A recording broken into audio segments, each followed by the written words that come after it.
ലോക്സഭാ തിരഞ്ഞെടുപ്പിന് പിന്നാലെ exit poll ദുരന്തമായി മാറിയ കാഴ്ചയാണ് ഹരിയാനയിൽ കണ്ടത്.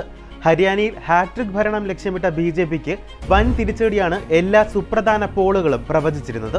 എന്നാൽ എക്സിറ്റ് പോൾ പ്രവചനങ്ങളെ കാറ്റിൽ പറത്തി ഭരണവിരുദ്ധ വികാരത്തെ അതിജീവിച്ച് ബിജെപി വീണ്ടും ചരിത്രം കുറിച്ചിരിക്കുകയാണ്. കശ്മീരിൽ കോൺഗ്രസ് നാഷണൽ കോൺഫറൻസ് സഖ്യത്തിനായിരുന്നു എക്സിറ്റ് പോളുകൾ മുൻതൂക്കം കൽപ്പിച്ചത്. എന്നാൽ തൂക്കസഭയ്ക്കുള്ള സാധ്യതയാണ് പല എക്സിറ്റ് പോളുകളും പ്രവചിച്ചിരുന്നത്.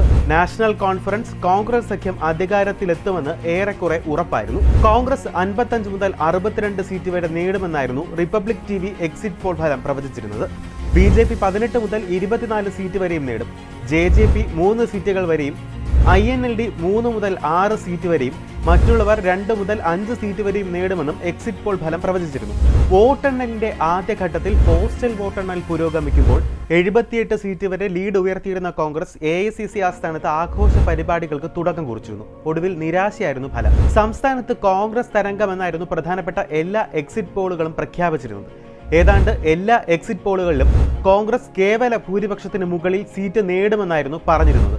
എന്നാൽ പ്രവചനങ്ങൾക്ക് വിരുദ്ധമായി കോൺഗ്രസ് ഹരിയാനയിൽ തോൽവി ഏറ്റുവാങ്ങിയതിന്റെ പ്രധാന കാരണങ്ങൾ എന്തെന്ന് പരിശോധിക്കുകയാണ് ഗ്രൗണ്ട് സീറോ. പ്രതിപക്ഷ നേതാവ് രാഹുൽ ഗാന്ധി നിർദ്ദേശിച്ചിട്ട് കൂടി ആം ആദ്മി പാർട്ടിയുമായി കോൺഗ്രസ് പാർട്ടി സഖ്യം രൂപീകരിക്കാതിരുന്നത് തോൽവിയുടെ ഒരു പ്രധാന കാരണം തന്നെയാണ്. ഇത് കോൺഗ്രസിന്റെ നഗരപ്രദേശങ്ങളിലെ വൻ വോട്ട് ചോർച്ചയ്ക്ക് കാരണമായി. കൂടാതെ INLD, JNJP, ജാട്ട് വോട്ടുകൾ നഷ്ടമായതും പാർട്ടിക്ക് തിരിച്ചടിയായി. സ്ത്രീ വോട്ടുകൾ ഇത്തവണയും ബിജെപിയെ തുണച്ചു എന്ന് വേണം അനുമാനിക്കാൻ.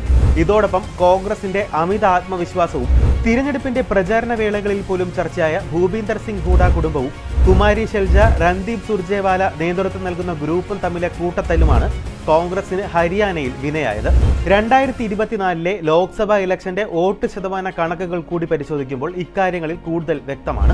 ലോക്സഭാ ഇലക്ഷനിലെ 43.67% നിന്നാണ് നിയമസഭാ ഇലക്ഷനിൽ കോൺഗ്രസ് 39.12 കൂപ്പുകുത്തിയത്.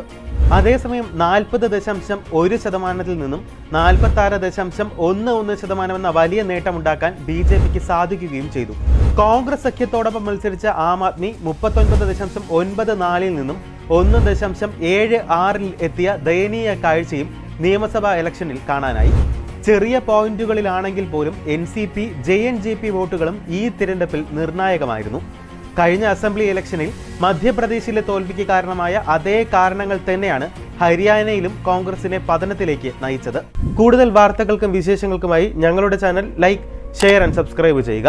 ഞങ്ങളുടെ വീഡിയോകൾ ഉടനടി ലഭ്യമാകുന്നതിന് സബ്സ്ക്രൈബ് ബട്ടണിലെ ഓൾ ഐക്കൺ എനാബിൾ ചെയ്യാനും മറക്കരുത്.